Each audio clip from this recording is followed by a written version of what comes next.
개별 주식들도 중요하지만 네네. 사람들이 매크로도 관심 많잖아요. 맞아요. 예. 네. 그래서 상반기에 뭐 상반기 시장을 이렇게 리뷰하듯이 네네. 어떻게 보시는지와 네네. 상반기에 우리가 요거는 체크하고 넘어가야 된다 이런 포인트들이 있을까요? 네, 상반기는 상당히 그 생각보다 많이 올랐죠. 특히 기술주 중심 성장주가 많이 올랐고 큰 틀에서 보면 작년에는 다우지수 중심으로 가치주였다 그러면 올해 상반기는 뭐 여러 가지 요인으로 인해서 성장주가 빛이 발했고 거기에는 한 시장의 큰 턴이 되기는 시장에서 뭔가 주도하는 느낌의 드라이버가 있거든요. 마켓 드라이버가 있는데 올해는 당연히 누가 뭐래도 2월달, 3월달에 소위 마이크로소프트가 갑자기 드러내서 보여준 오픈 AI를 통한 챗GPT. 그러면서 AI가 광풍을 불었죠. 그것이 가장 큰 것이 나타났고 그러다 보니 실적에 대한 걱정 그리고 리세션에 대한 걱정 그리고 금리는 떨어질 것 같은데 떨어지지 않고 오히려 좀 올라가는 추세가 이어됐음 모든 것에 악재가 많았음에도 불구하고 뚫고 올라갔죠. 그렇기 때문에 여전히 미국에서의 월가의 컨센서스를 보고 있는 S&P 올해 연말치는 지금보다 좀 낮아요. 아직 불안 요소들이 있으니까. 네, 불안 요소가 여전히 있는 거죠. 우리나라는 절대 그렇지 않고 우리는 항상 장밋빛이 많아요. 근데 미국은 여전히 보수적으로 보는 것도 꽤 많죠. 그리고 금리에 대한 올해 한 3번 정도 인하할 것이라는 것이 연초 2, 3월까지 많았는데 지금은 금리 인하 가능성이 거의 없다고들 얘기하는데 거의 컨센서스가 이루어지고 있거든요. 그렇기 때문에 올 상반기는 생각외의 어떤 펀더멘털보다는 더 많이 오른 게 사실이죠. 그럴 때 하반기에 대한 걱정거리가 있는 걸 뚫고 나온 것이 AI의 힘이었다라고 전 단순하게 이해할 수 있죠. 네. 그래서 아까 엔비디아나 마이크로소프트나 이런 거의 수익률이 더 올라가는 그렇죠, 게 그렇죠. 네. 그런 이벤트가 작용한 거다. 실제로 그런 게 없었다 그러면 이번에 소위 실리콘밸리 뱅크부터 해갖고 소위 월가의 은행들의 문제가 있었잖아요. 미국의 은행들 더 많이 떨어졌을 수도 있는데 그거를 잠재운 것이 물론 그들의 은행을 살리기 위해서 재정 정책, 통화 정책도 강하게 푸시를 도움을 줬지만 그 모든 걸 뚫고 온 게 AI가 아니었냐. 그러네. 은행도 막 이슈가 될 뻔했는데 관심이 네, AI 나오니까 다 이리로 묻혔죠. 그냥 가서 네. 묻힌 것 같아요. 맞아요. 네. 그러면 그런 게 하반기에 어떻게 연결이 될까요? 하반기 전망은 어떻게 보시는지. 말씀드렸다시피 이익 전망이 내년 올해에는 작년 대비보다 거의 비슷한 정도 그리고 빠르면 3분기 4분기부터는 전년 대비 플러스가 날 것 같아요. 이익 전망이요. 그래서 그런 기대감이 있어요. 또 하나 이제 우리는 아무리 연준이나 이런 데서 금리가 더 오를 것 같다고 하더라도 사람들의 심리는 그렇게 오르지 않을 거라는 기대감을 갖고 있어요. 여전히 리세션에 대한 경고가 있지만 지금 보니까 리세션은 아닌 것 같아. 뭐 이런 생각들을 하는 거죠. 아무리 우리가 경제가 팍팍하게 우리나라로 돌아가더라도 미국만은 또 괜찮을 것 같은 또 느낌이 들죠. 전쟁도 작년 초기부터 러시아 우크라이나 전쟁도 대부분 아마 저도 마찬가지지만 열흘이면 끝날 거로 알았어요. 근데 지금 언제 끝날지도 모르잖아요. 그럼에도 불구하고 전쟁도 끝나지 않겠네. 막연한 기대감을 갖고 있어요. 그래서 하반기도 마찬가지라고 보고 있습니다. AI가 어느 정도 계속 끌고 갈지 모르겠으나 여전히 서로 좋다는 사람, 나쁘다는 사람과 주의해야 하는 사람이 여전히 붙어 있는데 역시 AI가 계속 끌고 갈 수 있을지 하나만 갖고 계속 갖고 있을지는 여전히 의문점은 좀 남아 있죠. 한편에서는 그런 걸 뚫고 반대로 간다 그러면 그 한 도개가 아니라 이익 전망의 좀 상향이 좀 전체적으로 나오고 눈으로 확인되면 AI 아닌 것들도 좀 올라갈 수 있는 그런 환경이 되지 않을까. 그래서 상반기에는 전체적으로 좀 집중된 매매, 집중된 흐름이었다면 하반기엔 좀 더 다양성이 추구되지 않을까. 그렇게 돼야지 더 건전하지 않을까라는 생각이 드네요. 그럼 이제 그 책에서도 아까 시작할 때 네네. 22개 말씀해 주신 게 아까 26%까지 올라가고 평균. 네, 평균이죠. 그러니까 개별 기업 얘기를 안 할 수가 없을 것 같아요. 사람들이 네네. 다 궁금해하니까. 네네네. 늘 배우거든요. 룰루레몬이었나? 그런 네네. 거 발굴하실 때도 그렇고 네. 종목들이 와 이거를 이렇게 시각으로 발굴하는구나 이런 거를 배울 수 있어서 네. 그런 차원에서 네. 요새 관심 있게 보고 계신 기업들 몇 개만 소개해 주시면 네. 어떤 게 있을까요? 근데 관심 있는 거 위주로 말씀드리면 이게 뭐 주가가 사각 올라간다 그런 개념은 아니고 저 질문이 그거잖아요. 하신 거 저의 관심이 어디가 있느냐, 어디가 뭐냐는 건데요. 그 한 2개 정도는 제가 간혹 말씀드린 건데 하나는 뭐 거의 제가 말씀 안 드린 세 종목을 말씀드리겠는데요. 첫 번째 주식은 트랜스다임 그룹이라는 게 있어요. 근데 이거는 이번 책에는 안 들어갔고 지난번 책에 아마 들어갔어요. 전년도 전에 판에는 들어갔던 걸로 제가 기억하는데 많은 분들이 이제 항공주 이런 거 관심이 많으시잖아요. 근데 전 공개적으로 말씀드렸다시피 저는 항공주에 대해서는 투자한 적도 없고 할 마음도 없어요. 항공주 자체는. 왜냐하면 아마 대표님도 마찬가지겠지만 비행기를 여행 갈 때 비행기를 탈 때 아마 이렇게 많은 분들 공감하실 것 같아요. 예를 들어서 일본을 가는데 아니면 동남아 가는데 그럼 대부분이 아마 그냥 네이버나 아니면 구글에 들어가서 무슨 홍콩을 간다고 생각해 보죠. 인천, 홍콩 딱 칠 겁니다. 여행권, 항공권 치면 쭉 나면 대부분이 거기서 가격별로 쭉 해줍니다. 네. 그러면 대부분이 저도 마찬가지지만 대부분이 그냥 저렴한 건 찾습니다. 물론 거기서 너무 트랜스퍼가 있다거나 바꾼다 그러면 이동을 한다 그래서 옮겨 타는데 너무 시간이 걸리면 그렇지만 웬만하면 그냥 저렴한 거 가거든요. 우리에서 일본 가는 것도 방법이 수도 없이 많잖아요. 싼 거 갈 거예요. 시간이 그렇게 아주 딱 타이트하지 않으면. 물론 거기 예외가 있습니다. 대한항공이나 아시아항공 직원들 물론 그것도 이제 같은 회사가 된다고 그러지만 아니면은 뭐 제가 봤을 때 그냥 저렴한 거 가거든요. 그래서 저는 항공사에 대해서는 저는 기본적으로 프레퍼런스가 없다고 보고 있어요. 보통 사람들이. 거기다가 물론 요즘 좀 올라가긴 했지만 제가 여태까지 살면서 모든 서비스 요금 그 제품 가격은 다 오르기만 했어요. 근데 최근에 팬데믹 이후에 지금 항공권이 엄청 비싸졌지만 그걸 제외하고는요. 항공권이 20년 전이나 10년 전이나 5년 전이나 오른 게 없어요. 한번 잘 한번 생각해 보세요. 예전에 제가 20년 전, 30년 전 미국 갈 때도 그 당시에도 1,500불이었으면 요번에 팬데믹 이전까지 또 1,500불에 왔다 갔다 한 게 있었고요. 무슨 이상한 이벤트 하면 엄청 싸게도 갑니다. 쉽게 생각해 일본이요. 일본 어떨 때는 5만 원에 막 뜨잖아요. 어떨 때는 70만 원에도 가고 50만 원 가지만 일본 항공 되게 싸졌습니다. 예전 대비. 필리핀 가는 것도 되게 싸졌어요. 그것은 뭐냐면 경쟁이 무한 경쟁이라는 거예요. 그래서 저는 개인적인 얘기지만 항공주에 대해서 먼저 선호도가 전혀 없는 사람. 이거 제가 여러 번 공개적으로 얘기했는데 다른 쪽이 하나 있죠. 항공이 비행기 왔다 갔다 많이 하잖아요. 그럼 거기서 비행기도 제가 뭐 예를 들어서 말씀드리는 겁니다. 자동차도 보면 오일을 갈잖아요. 비행기도 바퀴를 갈아야 되잖아요. 그죠? 비행기도 보면 와이퍼가 있죠. 기장님들 앞에. 그것도 오래되면 갈 거 아닙니까? 제가 안 갈아봤지만. 얼마 전에 그 아시아나 비행기였나요? 제주도에서 그 부산인구 울산 오는데 문제 생긴 적 있죠. 문 열어갖고 수리하는데 몇십억 든다 그래갖고 구상권 행사한다는 거 카사에 크게 뉴스가 됐었잖아요. 그럼 고장 났잖아요. 고쳐야 될 거 아닙니까? 그걸 누가 고치냐는 거죠. 아니, 고치는 건 이제 우리나라 뭐 아시아나나 대한항공 다 있을 텐데요. 전 세계 1위 업체가 트랜스다인 그룹이에요. 이들이 소위 애프터 마켓을 갖고 있습니다. 그 만들 때도 부품을 갖다 주고요. 애프터 마켓은 우리나라는 보잉이나 현대차나 기아차가 애프터 마켓도 다 갖고 있잖아요. 해외는 자동차부터 잘 안 갖고 있어요. 그래서 제 3자 마켓이라 해서 애프터 마켓. 우리나라도 BMW나 뭐 벤츠 타시는 분 보면 아실 것 같아요. 정품 딱 BMW 써지는 게 아니라 애프터 마켓 제품이나 많이 하잖아요. 그런 애프터 마켓 시장을 제일 갖고 있고 그걸 수리 AS까지 해주는 사람들이 트랜스다인 그룹입니다. 근데 여기서 이게 중요한 게 민간 항공기뿐만 아니라 전투기 있죠. 전투기도 다 합니다. 무슨 얘기인지 아시겠죠? 특히 한번 예를 들어서 큰 뭐 F-35 비행기 한번 뜨고 그러면 레이더 이제 막 그런 것들 들어 있잖아요. 그럼 또 그 다음에 또 바로 또 해야 되거든요. 다 그게 돈입니다, 돈. 그래서 주요 고객이 미국의 항공사들 다 고객이고요. 미국의 공군 고객이고. 그래서 비행기가 많이 움직이잖아요. 많이 왔다 갔다 한다 그러면 돈 버는 게 얘네예요. 계속 소모를 그러니까 지금 여행 수요 막 폭증하고 있고 이런 거에 네. 어떻게 보면 수혜 준 거네요. 제가 좀 농담삼으로 말씀드리면 그런 에어쇼 하면 또 왔다 갔다 하잖아요. 할 때마다 막 수리에 AS를 계속해야 돼. 닦고 조이는 거예요. 그리고 이 회사가 또 특징이 이런 S&P 500 들어보셨잖아요. 그런 것 기준으로 MSCI 글로벌 1500이라는 게 있어요. 그것은 전 세계에서 큰 회사, 선진국의 큰 회사만 모아놓은 1500개 지수가 있어요. 최근 10년 동안 매 10년 매번 한 번도 빼놓지 않고 올라간 주식이 단 3개밖에 없습니다. 매 10년 올랐어요. 매 10년 끊어서 연초 대비 연말까지요. 3개밖에 없는데 그 중에 하나가 이겁니다. 트랜스다인. 매 10년 올랐어요. 그래서 이건 한마디로 좋은 회사임에 분명하다.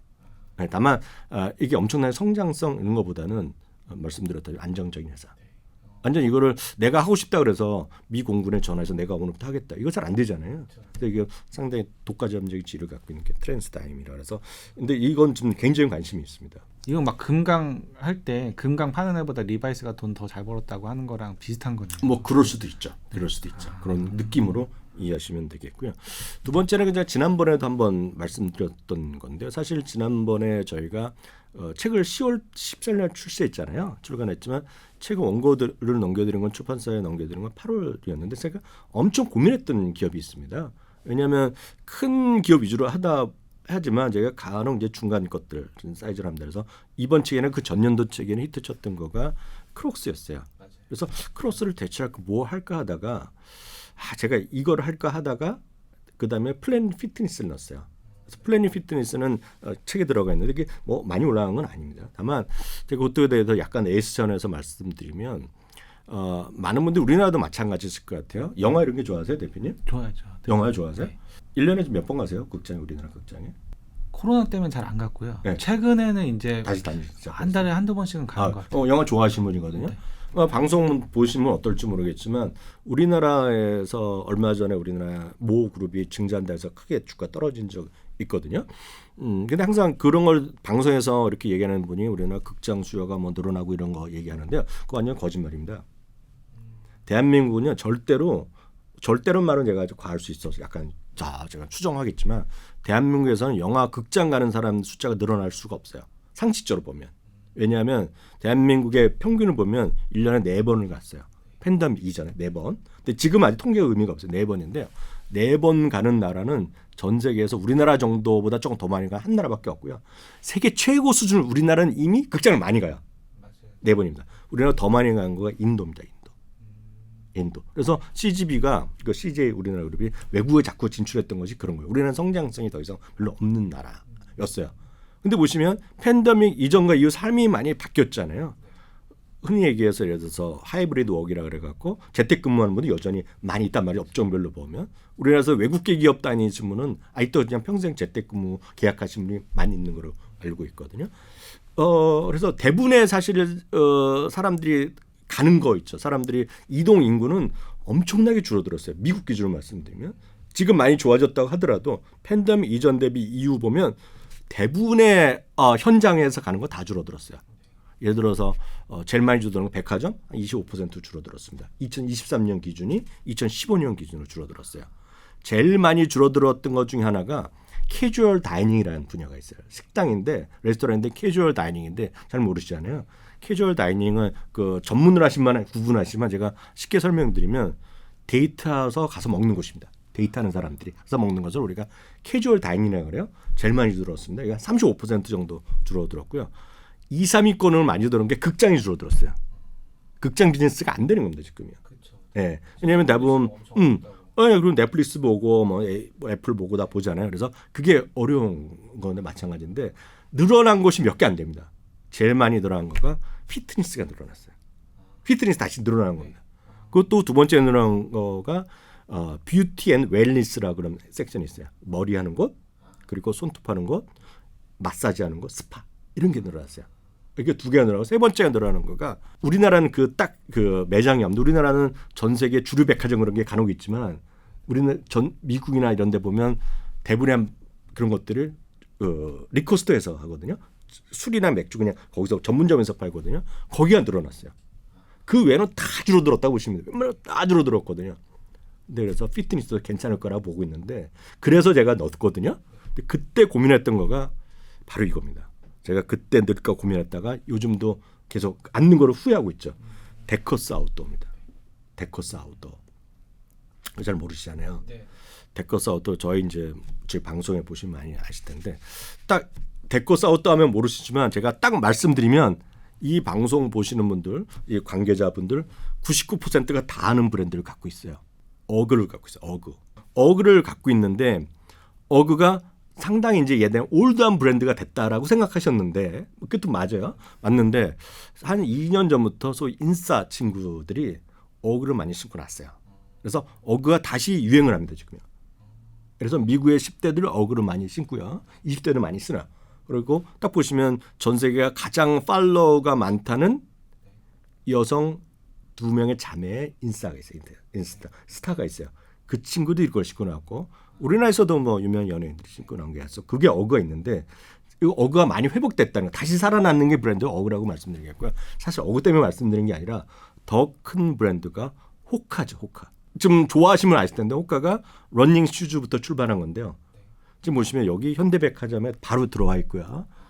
롯데 요즘 백화점 여기 현대에만 그렇죠. 백화점 사람이 없어요. 사람이 하나도 없어. 다 없어요. 모든 곳이 없는데 호카는 사람이 많아요. 호카는 미국에서 그냥 러닝슈부터 시작한 건데 호카라고 큼지막하게 써 있는데 사람들이 그죠. 호카라면 그냥 자연스럽게 뛰어진다는 얘기를 많이 할 정도고 미국에서 젊은 친구 대학생들이 약간 과장하면 다 신고 다닌다는 게 호카죠. 그래서 호카가 지금은 이 데커스 아웃도어 브랜드의 한 35%에서 40%인데 2025년 되면 2025년 되면 매출이 1위로 올라설 거라고 보고 있어요. 그래서 호카 브랜드를 갖고 있다. 그래서 그런 거 좋아하시는 분은 금방 아실 것 같아요. 세 번째는 제가 이제 이 방송 거의 제가 얘기한 적이 없는데요. 가성비에 대해 관심이 많잖아요. 요즘에 소비를 하긴 하는데 가성비 느낌 아실지 모르겠지만 여행은 다 가긴 가요. 여행 가긴 가는데 약간 금액에 대해서 생각하는 거죠. 이런 느낌으로 설명을 드리는데 여러분들 제주도에 호텔 갔어요. 그리고 설악산에 이렇게 산에 있는 데 갔어요. 제주도에 호텔 가고 해운대 호텔 가면 방이란 거 자체가요. 방이란 거가 동서남북 있잖아요. 물론 사이드는 없지만 앞뒤가 있잖아요. 한쪽만 방을 만들 수는 없잖아요. 건물 구조상 웬만한 데도 보면. 그래서 대부분이 오션뷰로 가게 돼 있어요. 그렇죠. 네. 그잖아요. 네, 맞아요. 제주도 가고 해운대 갔는데 굳이 거기서 달맞이 구경 보거나 뒤쪽에 뭐 아파트밖에 없잖아요. 거기를 보는 분들은 별로 없을 것 같아요. 그래서 오션뷰가 항상 비싸요. 그래서 운이 좋으면 이제 그 싼 거 있는데 업그레이드 시킨다고 하잖아요.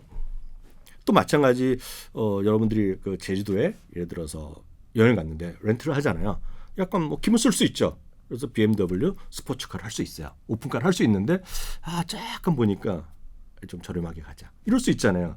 그럼 다시 국산차로 가는 거죠. 그런 느낌을 우리가 가성비라고 얘기하는 거거든요. 그러니까 똑같은 음식을 먹고 할 때 약간 좀 저렴한 브랜드. 그걸 대표적인 것 중에 하나가 PB 브랜드. 코스트코 가더라도요.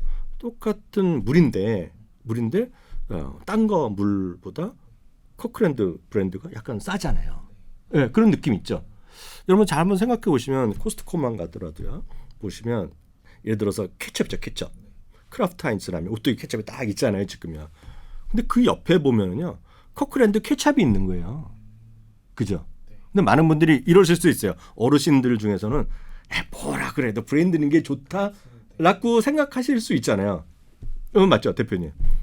근데 보시면 우리나라 생수 있죠. 커크랜드 생수는 우리가 대기업에서 납품합니다. 대기업에서 하는 거예요. 여러분 말만 하면 다 아는 대기업에서 하는 거죠. 근데 이름 없는 거 하는 게 별로 아니에요. 지금 여기. 크라프트 하인즈라는 케첩 회사가 있잖아요. 그 CEO가 이런 얘기를 한 거로 제가 인터뷰를 한 4년 전에 보고 제가 깜짝 놀란 적이 있어요. 자기네가 1년에 수십억 달러 광고를 한다는 거예요. 근데 코스트코에서 파는 그 케첩 있죠. 누가 만드냐면 자기네가 납품하는 거예요. 크라프트 하인즈가 납품해서 갖다 주는 거예요. 똑같은 제품이다 그거. 근데 걔네들은 광고도 안 해요. 코스트코 광고 보셨어요? 코스트코 광고라는 건요. 유일하게 입간판이 있습니다. 그 안에. 그 건물 안에들만 여기저기 붙여놨죠. 그리고 자기네 온라인 자기네 몰에서 하죠. 외부 광고를 안 하잖아요. 근데 훨씬 더 20% 25% 싸게 파는 거야. 그러니까 짜증 나는 거죠. 그게 바로 그 코스트코의 PB 브랜드 커크랜드 같은 데 위력이고 그게 월마트에도 있고요. 아마존에도 아마존 프라임 제품이 따로 있어요. 막. 아마존 그리고 아마존 초이스 제품, 아마존 베이직 제품들이 다 자체 브랜드를 갖고 나오는 건데 그 이상한 애들이 만드는 게 아니에요. 다 좋은 애들이 만드는 거예요. 그러다 보니 커크랜드 제품 믿을만하다라고 내가 일단 먼저 말씀드리겠고요. 뭐 제가 사업하는 사람은 아니지만 관련 있는 게 아니니까 말씀드리는데 그러니까 그거를 전문적으로 생산하는 애들이 나오잖아요. 그 회사 중에 하나가 트리하우스 푸드라는 회사가 있어요. 트리하우스 푸드가 회사 이름인데요. 이 회사 그러니까 그 크라프트 하인즈가 이런 데 사다 보니까 약간 짜증 날 수 있잖아요. 아이스크림도 마찬가지입니다. 하겐다스 아이스크림뿐만 아니라 코크랜드 아이스크림 또 있는 거예요. 있는데도 미국 있거든요. 그럼 그 아이스크림 누가 만드느냐? 이런 데 만드는 거예요. 그러다 보니 짜증 날 수 있잖아요. 내가 똑같은 제품 왜 아무리 코스트코라도 싸게 이러잖아요. 그러다 보니 속상하고 마진도 안 남고 그러다 보니까 대기업에서 중소기업한테 넘기는 거죠. 그리고 중소기업은 자기네가 오히려 가갖고 그 사람들한테 찾아가는 거예요. 크라프트 하인즈에 가서 나한테 그 공장 넘기라고. 넘길 때 직원 넘기고 설비 그대로 넘기고 퀄리티 제조업 그대로 넘기라고. 커크랜드 가운 같은 걸 전문으로 얘네들 만들어서 납품하는 애들이 얘네들이. 가성비잖아요. 근데 요즘 보면 우리가 PB 브랜드라고 그러잖아요. 제가 한국 통계는 못 봤는데 미국 통계를 보면 2020년 직전까지는 오히려 좀 줄어들었어요. PB 점유율이 좀 줄어들다가 팬데믹 지나고 최근 작년 하반기부터 다시 PB 점유율 올라가고 있어요. 그 가성비거든, 가성비. 그게 바로 이 회사다. 그래서 그 전문을 하는 회사가 트리하우스 푸드. 그래서 세종몰 제가 좀 보고 있죠. 관심 갖고. 아 얘도 안정적이겠네요. 그러면 일단 납품이 그냥. 이건 제가 관심 있다는 거고 네. 제가 뭐 주식으로 뭐 주가 판단을 아직 잘 못하겠어요. 어제는 이제 네. 그렇게 보신다. 어쩌면 이거랑 아까 말씀해주신 트랜스타인 그룹이랑도 네. 원리는 비슷한 것 같아요. 어떤 그 종목 발굴하신 원리는. 기본 똑같습니다 저는. 네, 네. 네.